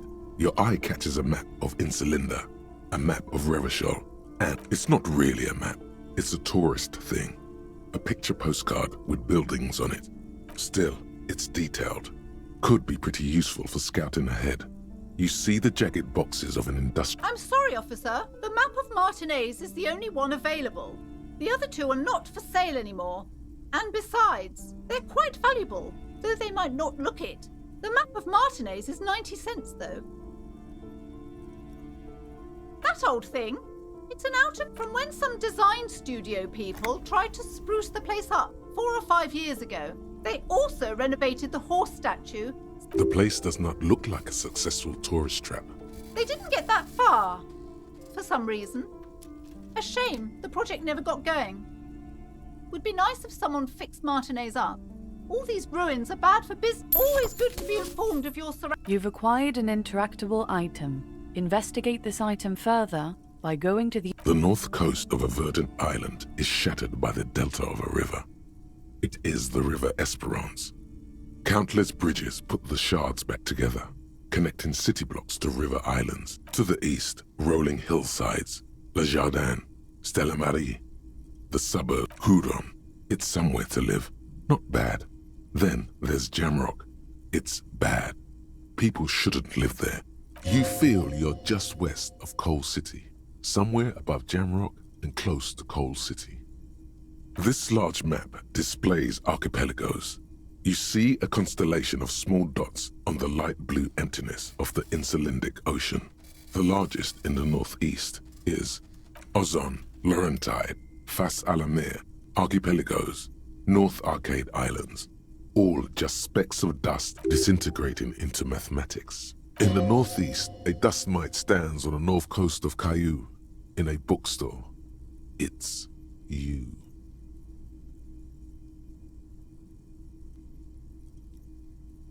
The ocean breaks apart into a tangle of cosines and azimuths, all pointing into pale nothingness. Windy is the north as it connections to other worlds. Words past the Insulindian, unknown to you. You have little idea what they are. Distant stars, gods, but looking at them makes you feel almost non-existent.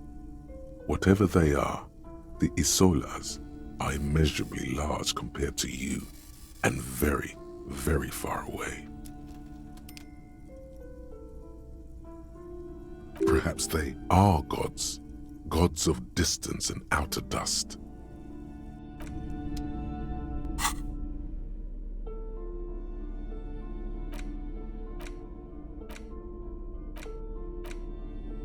The worn map features the patchwork grid of the streets of Martinez, with directions to appropriate. Your finger moves through the various streets, finally coming to a halt on the For a more detailed view of the map, go to your journal and select the Map tab.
welcome to Crime, Romance, and be welcome. And please take responsibility for the energy you bring into this space. I am the proudest owner of our little shop of culture. Annette, yes, my daughter. I hope she wasn't slacking off again with her nose in science fiction. Tell me, was she at her post doing her job like a proper girl? Wonderful! Did you talk to her? Why not? Was she not friendly enough? Were you not compelled to talk to her? Oh yes, okay, that makes sense. It's working then. Yes. Do browse our books, sir.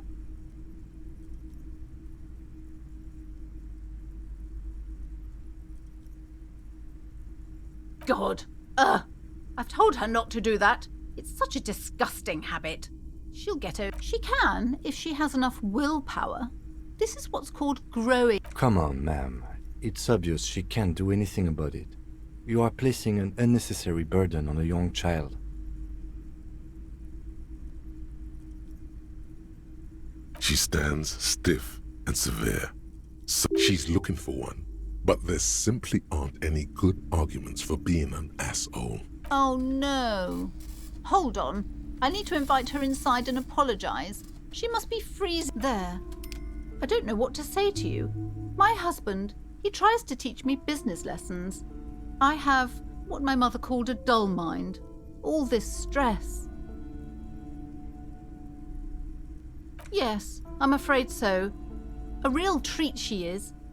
It would be nice if she had... No, we couldn't have afforded more children, really. Not in this economy. A glimmer of sadness blinks through the well-crafted exterior. We're quite busy people, you know, my husband and I. Quite busy. Children are a lot of work. You don't look like a father. I'm sorry. I'm sure you do understand. She's been too busy helping me here. So she studied at home this trimester. I assure you, I of all people understand the importance of education. She will be back in... And hell freezes over? Never mind. It's not a good topic to get into. Yes, my husband is a successful entrepreneur east of the river. If only he were more involved in the business we're running up here. No matter. Soon we'll both be off for Grand Couronne. It's a proper place to live. One of the most peaceful neighbourhoods east of Jamrock. You may know it for its massive... Most of the buildings are empty at the moment. It's a great opportunity to get ahead of the crowds. Better times ahead for sure. He made the initial investment. Since then, he's been what you might call... Super silent, almost inaudibly so. The woman looks aloof, her features much softer. Occasionally she glances at her daughter's silhouette.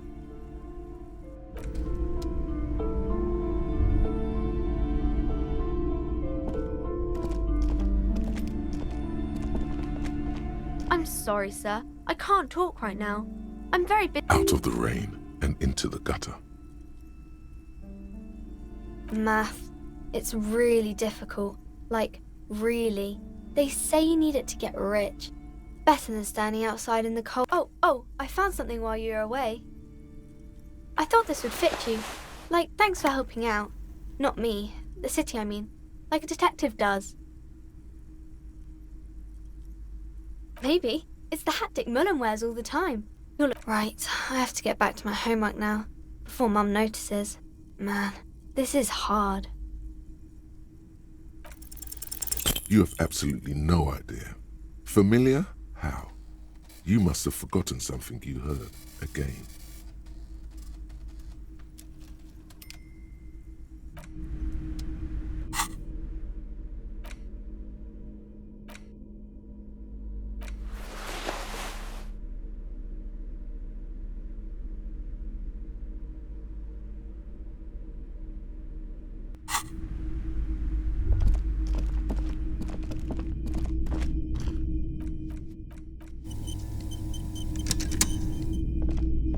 You see a set of tattered curtains blocking the way to another room. A strange cage-like trinket dangles from the curtains.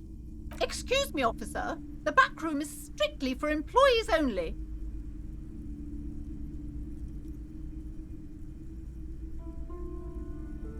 Nothing. Now please go back to browsing the books. Don't you feel compelled to look at the books?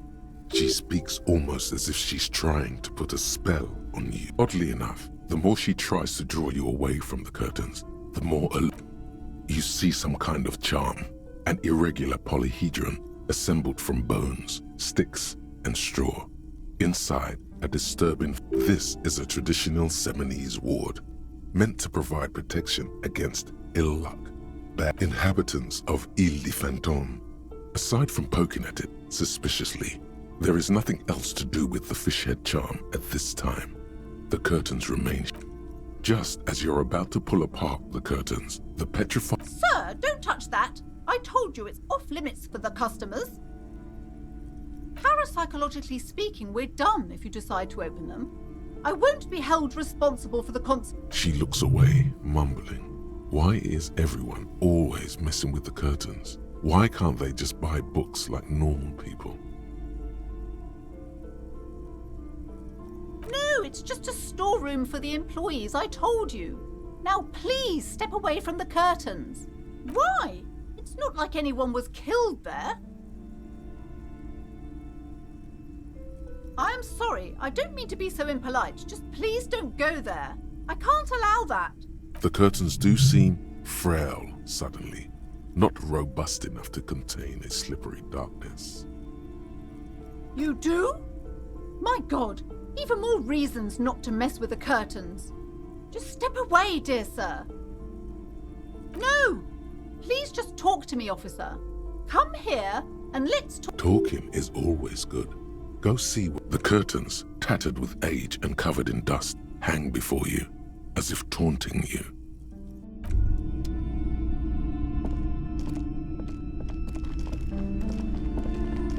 Hello again, esteemed officer, and welcome to Crime. I already told you, it's just a storage room for employees. Just let it go, officer. Go buy some goddamn book. She recites it like it's a poem, or like she's playing a role she's grown tired of. She's so tense, it's a miracle she hasn't snapped in half yet. I'm not tense, I'm just... Okay, fine. It's just because this place is cursed, just like everyone said. They don't call it the doomed commercial area for nothing. Are you happy now, officer? Happy that you've ruined everything? Host of hosts, she prays. Guard me and my honest business venture from the curse that lurks behind the curtains. Yes, I've contacted numerous parapsychologists, and even a pair of Simonese mediators. They provided me with the wards. The wards help to keep the doom at bay and protect us against the darkness that lies further in the building, even though now I fear it's not enough. The curse is so much worse than you could imagine. It's a disease, it's the curse of financial distress, of ruin and bankruptcy. Everyone knows that all the previous companies in this building have sooner or later declared bankruptcy, and their malicious spirits are still here, feeding off bad business practices and disappointing income statement. There's something wrong with this building, I can tell you. Ever since I arrived, I've sensed an eerie lingering presence, as if I was unwanted here.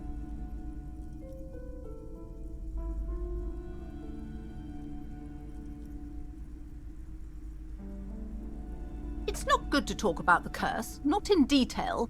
The negativism. Wow. Void raves. You have new words. Oh, this? No, it's a special Himian amulet, blessed by desert pygmy shamans, with a spell. There are numerous spells cast throughout the store. I had the books anointed with a different inducement spell, for example. It's guaranteed to boost sales 15%. Desert pygmy shamans. That sounds like a rather questionable way to describe a group of people. Most certainly not. I don't want anyone who's not familiar with the psychic arts to get involved in this mess. Stay away. My liege, You know what this case calls for? A para-detective.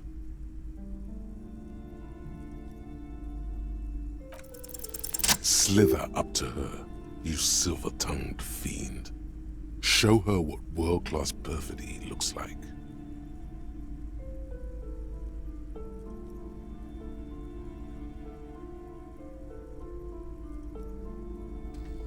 Are you sure? Don't think I haven't seen charlatans before. You're no para-detective. You look nothing like one. And you're clearly a drinker. Pardon me for being so blunt, but...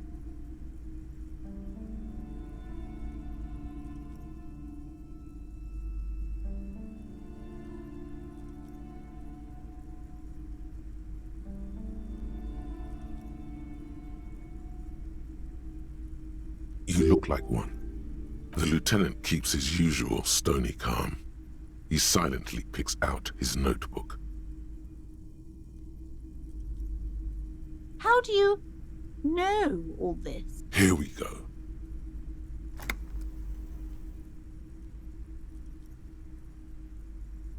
You're part Simonese. Oh, it means our meeting couldn't have been mere... But I am not the only one at risk. I have to think of my daughter. You are certain you can help us? I can assure you he is a police officer. If you promise, good officer, then you might be our last hope. Do you swear it?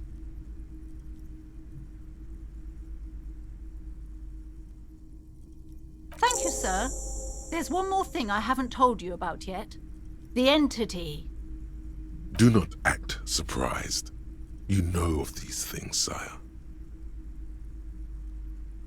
You have? The entity takes the form of a woman, a witch probably. I've suspected that she must be connected to the curse ever since I first saw her. Did you know that she lives inside the chimney? Yes, that chimney is part of the building's central furnace, and it's enormous. She has barricaded herself behind some metal security curtains. Some unnatural magic, I assume. You should go find the entity and ask what happened to all the companies in the building. What is the source of this curse? Oh, and please do return to me after you've looked round. I'm quite... What you discover? Probably just some office space. Don't be scared. Okay, but please, only... The woman looks aloof, her features much softer. Occasionally she glances at her daughter's silhouette.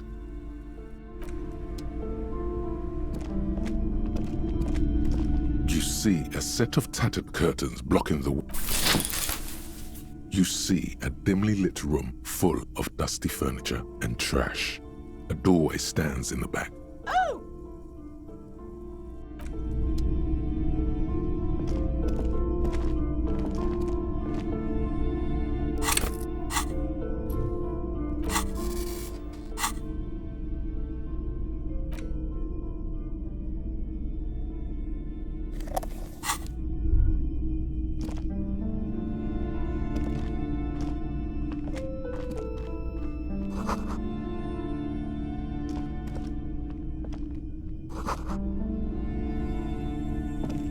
A heavy door with a missing handle stands before you, covered in dozens, if not hundreds, of Simonese trinkets and charms. After exerting some force, you manage to turn the key. It's eerily silent. The door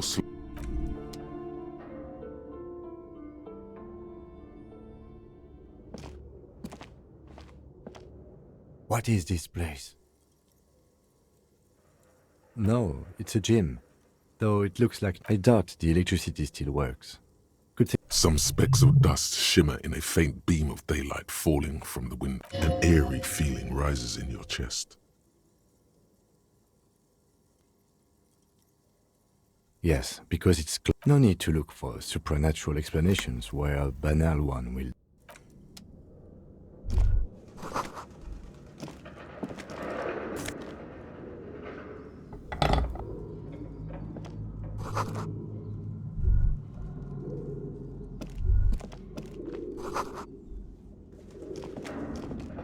A bar barbell lies on it's 60 kilograms.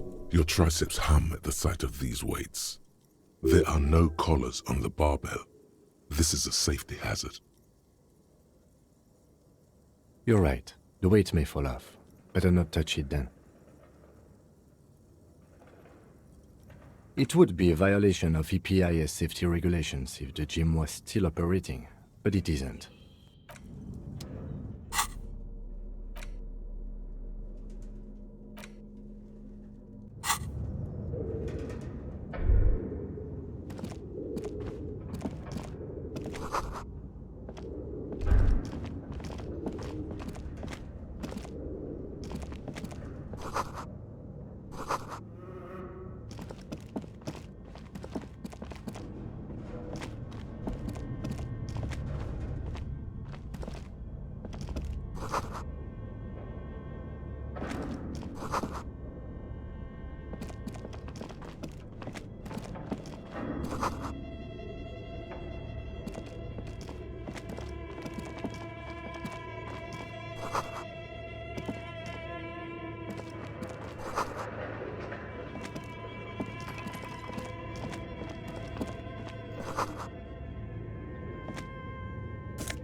Looks like someone tried to reconceptualize their business here.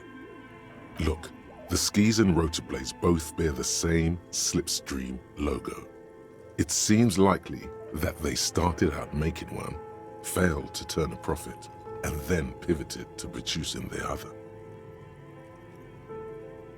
That's a good question.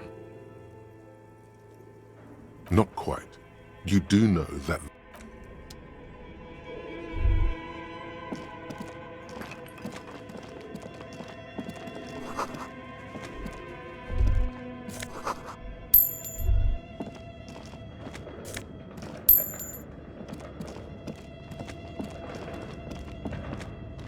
your flashlight slides over an old green chalkboard covered in scribbles, sketches, and schemes. Like some of the writing has faded with age, but you can still make out sections here and there. The handwriting is only partly legible, but you can still make out 3 slogans: call in, tune out, Wirral untethered. The full text reads, "Heat death of the universe is the new black." Another note says, This is a monthly calendar from the year 50. Cryptic words like sprint, daily minimi, and GPI span the marker-drawn grid. The grand scheme of it looks a bit like an academic calendar, only much. Minimi stands for a mini meeting. It's part of a bigger framework for managing work called RUN. Station 41 tried to implement it a few years ago, but failed.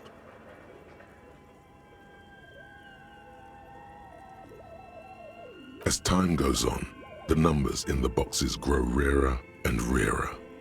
Looks like they didn't make it. A note in the bottom left corner of the chalkboard says, "See the prod schedule filament for details." The photo collage depicts barren, icy landscapes wrapped in perpetual night. You see, entire oceans have been frozen from shore to shore. You see primitive oil rigs built into glaciers, boreal dvorg, yurts under the snow, great, albeit dark and cold. This vision also feels cozy in its own way, like eggnog. A pinned postcard reads, "The heat death scenario, a desperate fight for geothermal." These lithe, pointy-eared creatures appear to be different, translucent Welkins, with organs shining under their skin, and even ether Welkins. You should adopt one of those Welkins as your persona. No longer a mere man, but one of the Welkins, towering among the rest, appears to be different, however.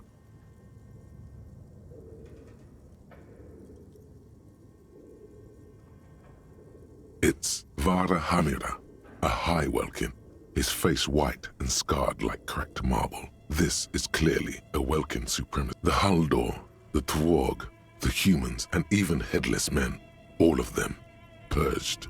Imagine a world filled only with Welkin. An inordinate amount of time has gone into drawing these little Welkin creatures.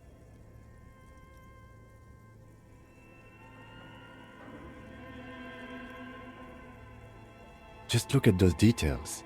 So much effort. These you should at one of the Welkins, towering among the hull. An inordinate amount of time has gone into drawing. Some people really like building a world, I think, even if it's just for a game.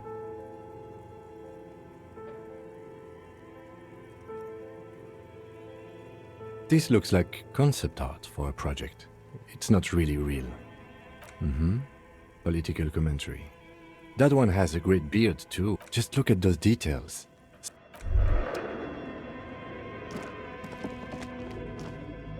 This old fireplace is covered in lines drawn in blue and red. The whole thing resembles Kajran mosaic tiles. Very pedantic. Radio frequencies, it seems. UKV 123.6, UKV 123.7, UKV 1 unclear. It looks like a cardiovascular system split into veins and capillaries. Very advanced. You think so? The web is comprised of radio stations, all lead back to one red heart, titled the Game Master Frequency. A note says, this one can listen in on any station it wants. They must have had massive airwidth. These things don't come cheap. Someone very important, a conductor for the hundreds of story threads that pass through the Game Master's frequency. Whoever decides to call in to a call-in station, a list of names under the stations suggests people across 6 Isolas would be playing. Muindi, Insulinda, Kotla, Grad, Samara, and even Ilmara. There's no way a little basement studio working here could pull anything like this off. My God, it's as if the less money they had, the more ambitious their project became. The schedule. I know doom when I see it. The company was running out of funding. Nothing. It's just lines on marble.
This appears to be some kind of machine with a cube-shaped heart and a wire. A radio computer.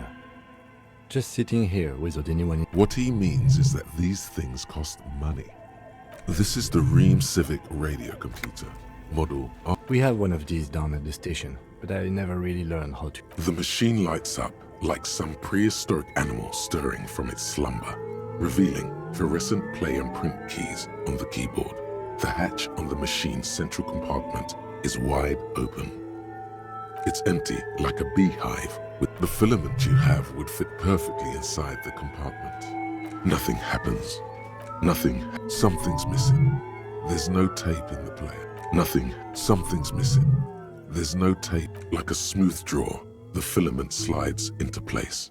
On the keyboard, the play key stops. A bar of fabric right above the keyboard starts producing a soft hum. The static gets louder, slowly filling up the abandon. Good afternoon. Fortress accident en rue de Saint-Ghislaine. Please repeat. Is this the production schedule? Yes, I am alive.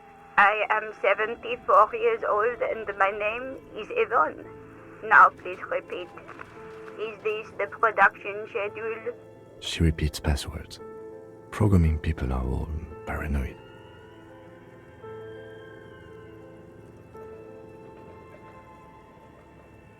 I work as a repeater at the East Insulindian Repeat. As for me, well, I am sitting in my cubicle, surrounded by a wall of radios.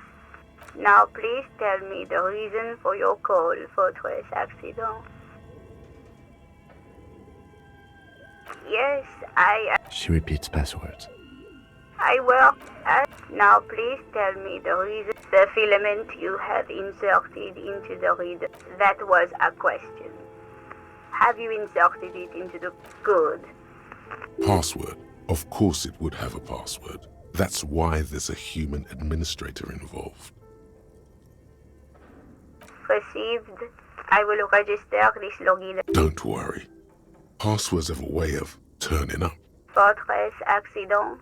Is there anything else I can do for you today? Fortress Accident is the company on whose name the terminal you are currently using. One moment. Fortress Accident SCA produces revolutionary... That's not bad. Any other questions? Good. Please repeat the password. No. A hint system is not part of the protocol for repeater stations. Still no. I am contractually obliged to protect the private... I'm afraid we are not doing that. Now, can you please repeat? Proceed. Don't worry. Fortress, thank you, and goodbye. Tiles on the cube are still smoldering. The filament slides out of its glowing nest. Tiles on the cube are like a smooth draw. The filament... Nothing happens. The filament... Okay. What do you think is going on with that computer, chalkboard, and fireplace?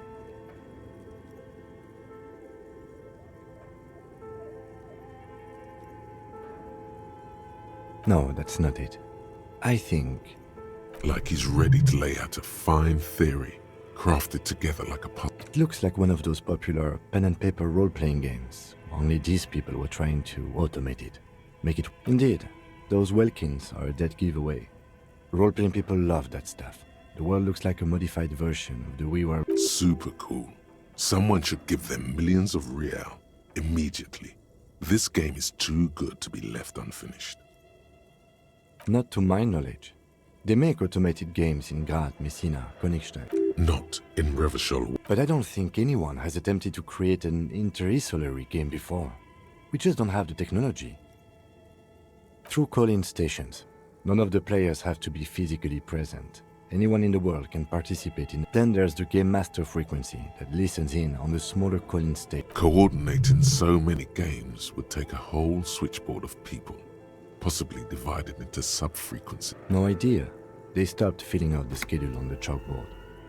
Indeed, it's ambitious and untethered from reality, but it's too late for that, I'm afraid. Okay, let's...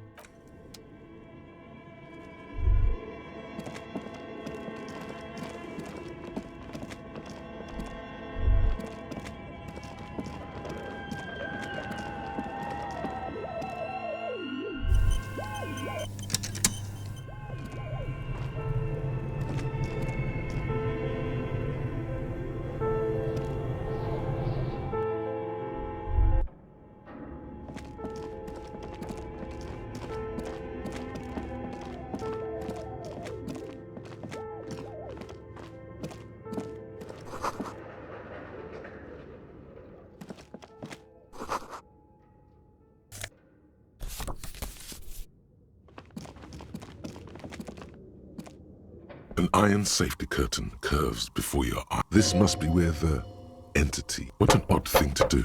Still, nothing. Those curtains prove to be surprisingly sturdy. If this is really an entrance to the chimney, then there must... Can you please try to refrain from attacking random things? Thanks. In any case, there's no way we can get in right now.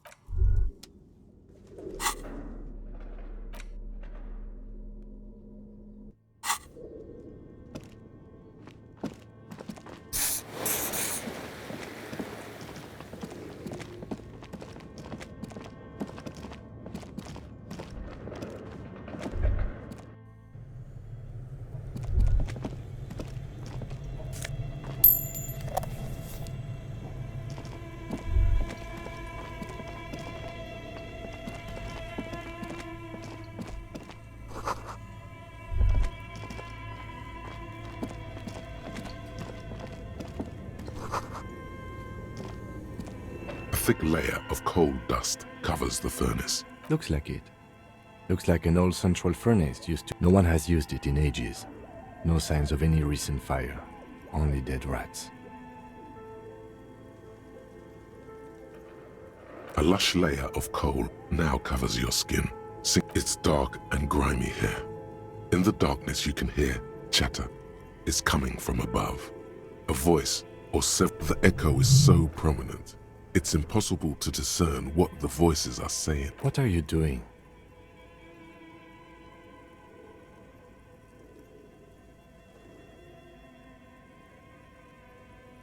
Wait, really? Maybe it's coming from behind those safety curtains we saw upstairs.